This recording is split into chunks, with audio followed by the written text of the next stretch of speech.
Since I last addressed you 14 days ago, we've been fighting a battle on two fronts. The first against the deadly coronavirus, and the second against the actions of those who have sought to create instability and chaos in our country. We have marshaled all our resources to restore stability and order in KwaZulu-Natal and Gauteng, to ensure that we establish and stabilize the situation and ensure that the violence of the last 2 weeks is ended. To address these two crises, we've had to take several actions at once. Firstly, we've had to contain the virus and its spread and limit its impact on economic activity.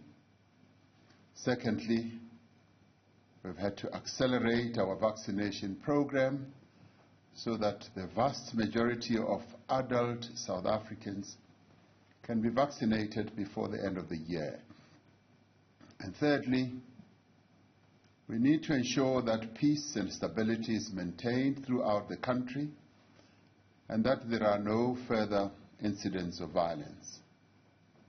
And fourthly, in response to both the pandemic and the recent violence, we need to provide support and relief to poor households in order to alleviate the hardships they are going through and reduce hunger in our country. Fifthly, we need to help businesses to rebuild. These are businesses affected by looting and destruction of property, and those businesses that have been affected by the pandemic and the necessary measures that we have taken to contain it.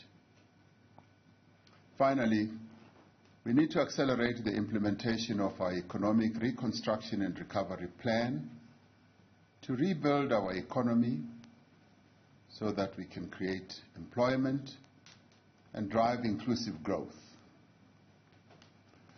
The coronavirus pandemic is the greatest threat to the lives and health of our people, as well as to the recovery and transformation of our economy. Accordingly, we need to continue to do everything in our means to contain the spread of the virus. The latest figures suggest that we have largely passed the peak of the third wave of infections, although there are areas in the country where we still need to be concerned because the rates of infections have not yet shown signs of decline. The measures we put in place for the past 28 days, alongside the continued adherence of South Africans to basic health precautions, have been effective in reducing the rate of infection. The average number of daily new infections over the last week was around 12,000 new infections a day, which represents a 20% drop from the previous week. In the last 2 weeks, the number of new infections in Gauteng, which has been the epicenter of the third wave, has steadily been declining. However, as we have observed before, there are significant differences between provinces. As infections in Gauteng fall, daily new infections in the Western Cape, in the Eastern Cape and KwaZulu-Natal continue to be on the rise. There has also been a concerning rise of infections in the Northern Cape after a period of relative stability. In all these cases, infections are being driven by the Delta variant, which, as we said before, is far more transmissible than previous variants. Now, more than ever, we need to adhere to the basic precautions so that we can limit the spread of the virus from one person to another. We know that indoor gatherings, particularly in places that have poor ventilation, are the major cause of outbreaks and super spreader events. We must continue to wear our masks at all times when in public, keep our distance from others, and always ensure that windows are open and that there is a constant flow of fresh air. The overall decline in new infections means that it is possible to gradually ease some of the restrictions on gatherings, movement, and the sale of alcohol. Based on the recommendations of the Ministerial Advisory Committee on COVID-19 and the inputs from the President's Coordinating Council, which is made up of our premiers, our MECs, traditional leaders, and metro mayors, Cabinet this afternoon, after receiving all these recommendations, decided that the country should be moved from adjusted alert level 4 and be placed on adjusted alert level 3. This will take effect later this evening once the regulations have been gazetted. This means it takes place with immediate effect. The hours of curfew will stay the same, starting at 10 p.m. and will end at 4 a.m. Interprovincial travel for leisure may resume once more. Non-essential establishments such as restaurants, taverns, bars, and fitness centers may be opened. These establishments will, however, need to close by 9 p.m. to allow their employees and patrons to travel home before the start of the curfew. Gatherings will be allowed, but will be limited to a maximum of 50 people indoors and 100 people outdoors. Where the venue is too small to accommodate these numbers with appropriate social distancing, then no more than 50% of the capacity of the venue may be utilized. Gatherings include religious services, political events, and social gatherings. The limits on venue capacity also apply to restaurants, gyms, fitness centers, bars, taverns, and other places. Attendance at funerals and cremations may not exceed 50 people, and all social distancing and health protocols must continue to be observed. Night vigils and after funeral gatherings are still not allowed. The sale of alcohol from retail outlets for off-site consumption will be permitted between 10 a.m. and 6 p.m. from Monday to Thursday. Alcohol sales for on-site consumption will be permitted as per license conditions up to 8 p.m. Schools will reopen tomorrow, Monday the 26th of July, according to strict health protocols and other measures announced by the Minister of Basic Education. It still remains mandatory, that is compulsory, for every person to wear a mask that always covers their nose and mouth at all times when in public spaces.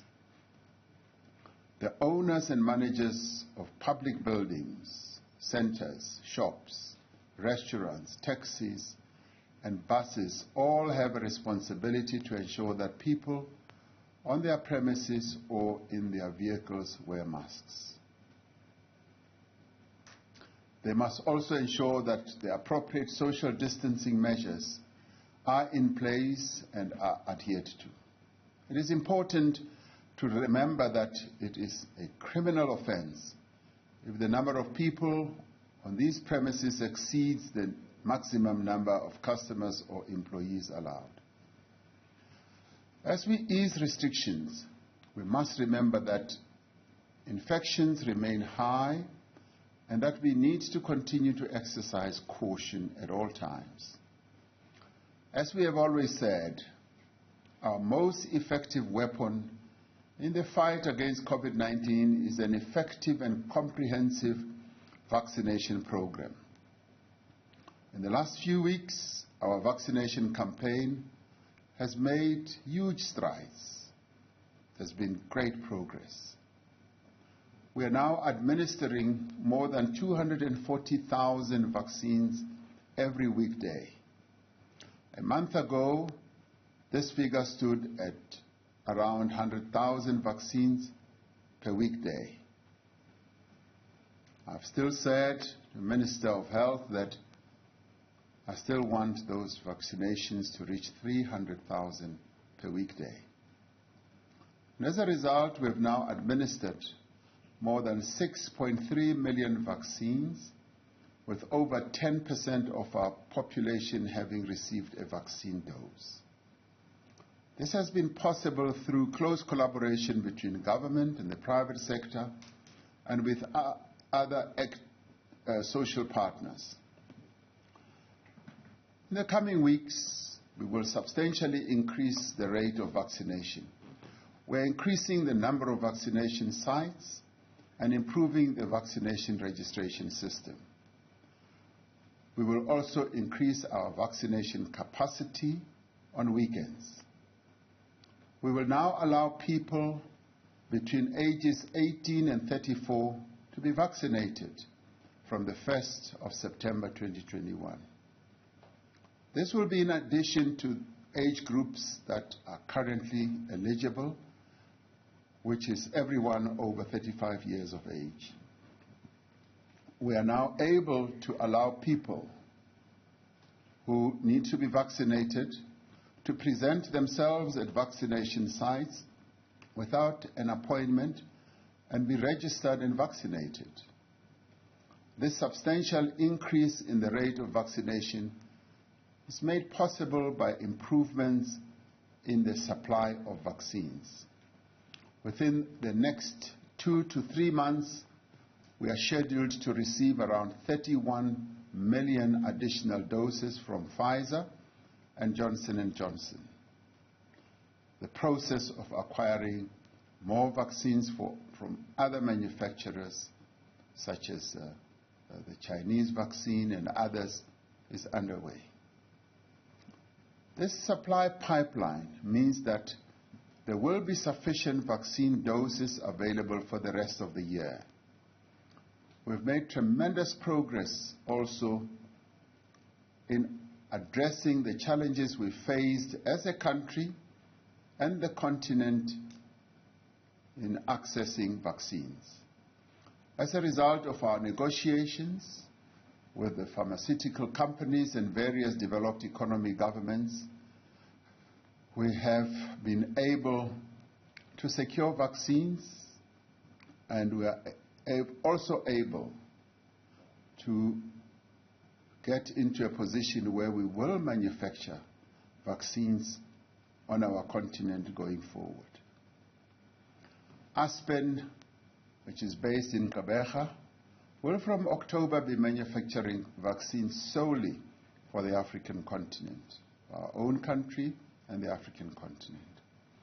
A few weeks ago, the World Health Organization chose South Africa as a hub for the manufacture of vaccines going forward. A few days ago, BioVac Institute in Cape Town was appointed to manufacture the Pfizer-BioNTech COVID-19 vaccine for distribution within our continent.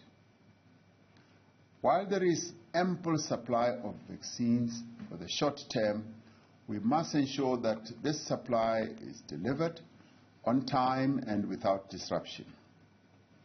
It is also important to monitor the emergence of new variants and to secure access to future vaccines that are adapted to these variants.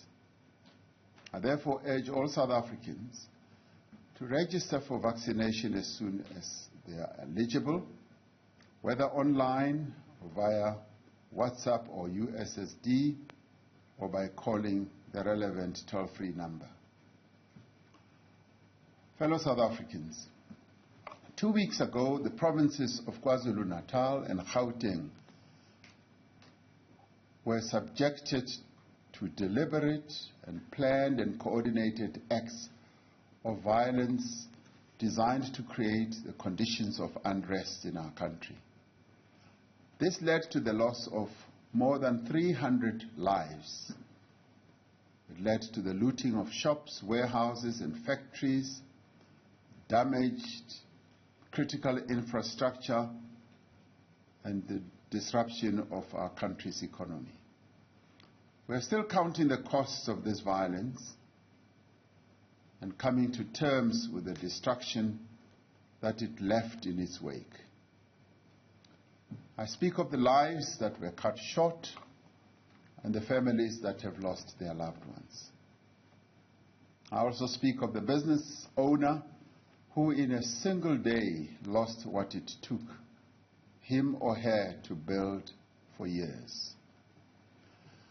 And I also speak of the mothers and fathers who lost their jobs as a warehouse went up in flames, and a shop went up in flames, a shopping center went up in flames, and they now wonder how they will feed their children.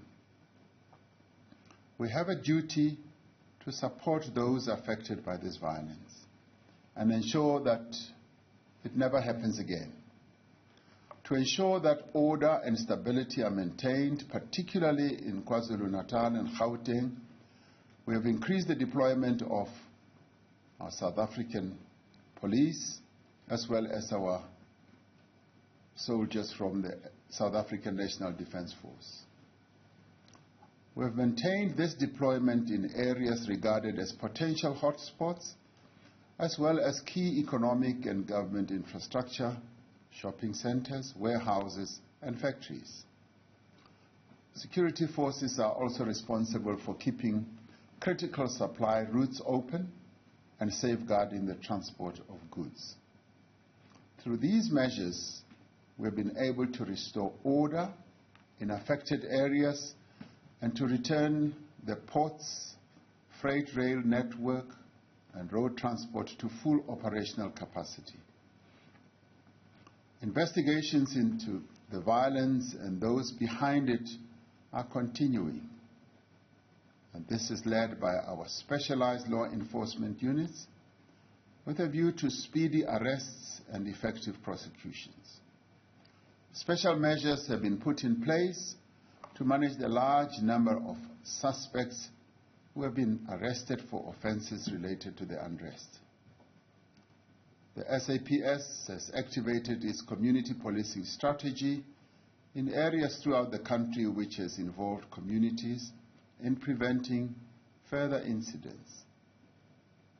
And I'd like to pay tribute to the many people around our various spots in the country that were threatened, who have come out not only in defense of those establishments or facilities, but who have come out in defense of our democracy. I want to make it clear that law and order will be maintained. There will be further arrests, particularly of those who conceptualized, who planned and executed these actions that have led to so much destruction and the loss of life. No stone will be left unturned. Although calm has been restored to these areas, the impact of the violence and destruction continues to be felt by households, by employees, and by businesses. We are taking decisive action now to secure the livelihoods of millions of people who have been threatened by both the pandemic and the unrest. This evening, we are announcing a range of measures to support the recovery of the economy that has been badly affected and provide relief to the poor and those who are vulnerable as a result of the measures that we had to take to impose to deal with COVID-19. To support those who have no means of supporting themselves, we are reinstating the Social Relief of Disaster Grant to provide a monthly payment of $350 until the end of March 2022. This has been made possible by the slight improvement we have seen in our revenue collection. We are expanding the number of people who are eligible for this grant by allowing unemployed caregivers who currently receive a child support grant to also apply. Details of the reinstatement of the grant, including the process for application and reapplication, will be announced shortly. This will build on the strength of our existing social protection system, which is one of the greatest achievements of our democracy. That is our country's ability to demonstrate its care for those who live in poverty, in addition to the food relief being provided by the Department of Social Development.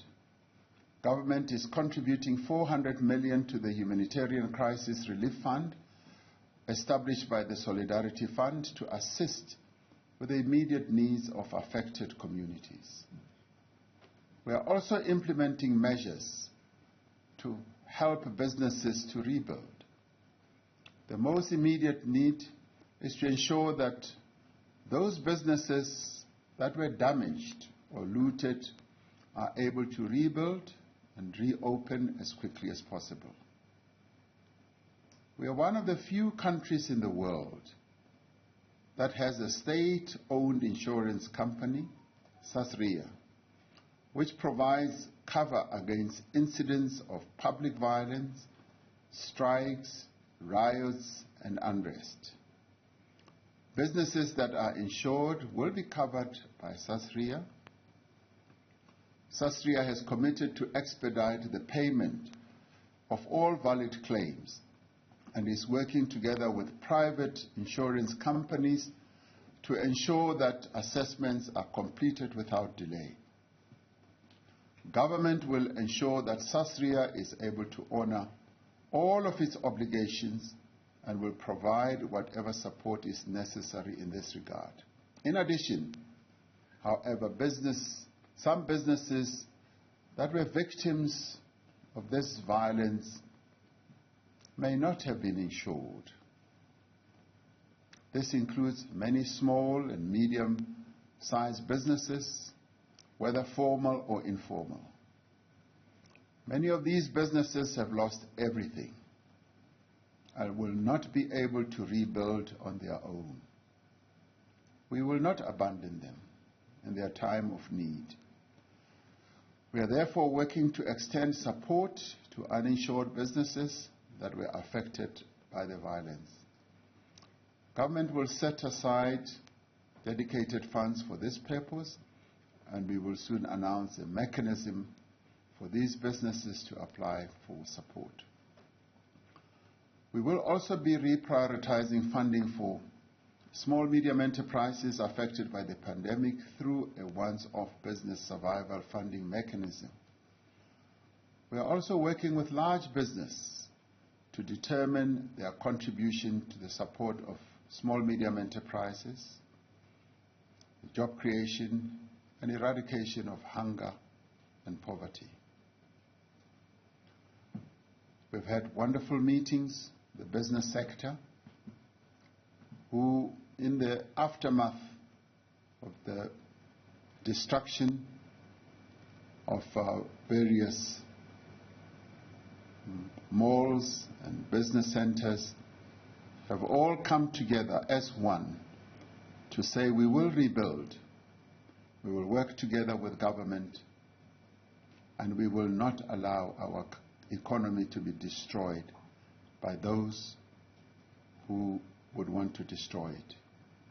2 weeks ago, we announced that the COVID-19 TERS scheme would be extended for those sectors which were affected by Alert Level 4 restrictions during the past 28 days.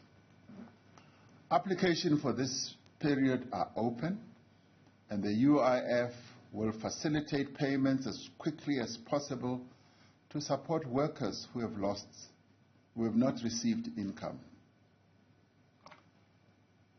Most importantly, the Unemployment Insurance Fund will provide income support to all those employees who have lost their jobs as a result of the recent unrest. This will ensure that jobs are protected and that workers can continue to earn an income as those businesses take time to rebuild. While the TER scheme has provided crucial support for many sectors that have been unable to operate, there is a need to provide even further relief to help businesses to recover. We are therefore expanding the employment tax incentive for a period of 4 months to include any employee earning below $6,500 and to increase the incentive amount by up to $750 per month. This will encourage employers to hire and retain employees, especially those in the retail and hospitality sectors, which have been worst affected. We will also defer payment of pay-as-you-earn taxes for a period of 3 months to provide businesses with additional cash flow with an automatic deferral of 35% of pay-as-you-earn liabilities for employers with revenue in their businesses of below 100 million. The payment of excise taxes by the alcohol sector will be deferred for a period of 3 months to ease the burden on the sector as it recovers. These interventions are designed to extend as much relief as possible to individuals and businesses that are in need of support without compromising our fiscal sustainability. No country can expect its economy to grow or to live in peace and harmony while many of its citizens remain marginalized, hungry, and excluded. The impact of recent events on our economy has made the implementation of our economic reconstruction and recovery plan even more urgent and important. We have been working closely with our social partners on the further measures we will take to address poverty, accelerate the implementation of reforms, drive inclusive growth, and create jobs. We will shortly be able to make further announcements in this regard. Fellow South Africans, the effect of the recent violence on investor confidence is a great threat to our recovery. We are taking steps to strengthen the capacity and preparedness of our security forces to prevent similar incidents in future. This includes responding more quickly and decisively to reports that we are now receiving of extortion by criminal groups as businesses start to rebuild, especially in KwaZulu-Natal. Anyone who threatens or engages in violence will face the full might of the law. While we have acknowledged that our response was too slow, our security forces have demonstrated that they are able to ensure stability and order. More importantly, South Africans have demonstrated to the world that we are committed to democratic government, that we oppose violence and criminality, and that we will stand up to anyone who seeks to destabilize our country. Our greatest strength lies in our Constitution, in the protection that it provides for our rights and freedoms, and in our open and democratic society.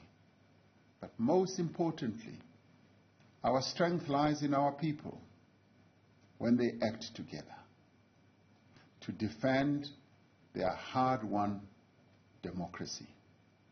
Our constitutional order has stood firm. As we move to rebuild our country from the effects of this violence and from the impact of the pandemic, let us do what our Constitution calls on us to do.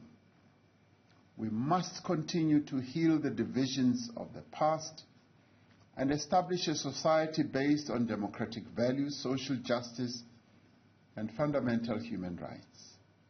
The foundations of our democracy are based on the will of the people of South Africa. To strengthen our democracy, we are called upon to improve the quality of life of all citizens and to free their potential. It is our collective duty, therefore, as South Africans, to work together to build a united, non-racial, democratic South Africa that is able to take its rightful place as a sovereign state in the family of nations. Let us therefore all join hands to continue building the South Africa of our dreams, despite the many challenges that we face. May God continue to protect our people. Nkosi sikelele Afrika. Morena boloka setjhaba sa heso. God seën South Africa. God bless South Africa. Mudzimu patuchedza Afrika Chipembe. Hosi katekisa Afrika. I thank you.